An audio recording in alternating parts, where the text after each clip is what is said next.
আরে আরে কি হলো রে? হেলে গেলি কেন আমার উপর? ভাই বয়সটা তো আর কম হলো না, আর দাঁড়াতে পারলাম না। বয়স? এই তো সবে 2 বছর হলো তোর বয়স, এর মধ্যে তুই হেলে যাচ্ছিস আমার উপর?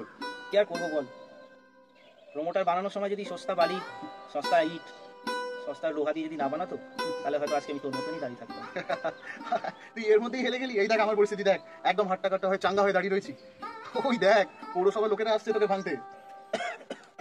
ভাই আমি আমার চিন্তা করছি না রে, আমার সারা শরীর তো এমনি ক্র্যাক হয়ে গেছে, আজকে না কালকে তো এমনি ভেঙে পড়তাম।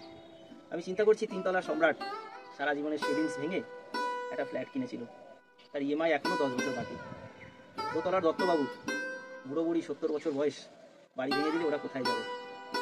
1 তলার লীনা বৌদি, 2টো বাচ্চা, স্বামী নেই, বাড়ি ভেঙে দিলে তারা কোথায় যাবে? ঠিকই বলেছিল। আরে আরে আরে আরে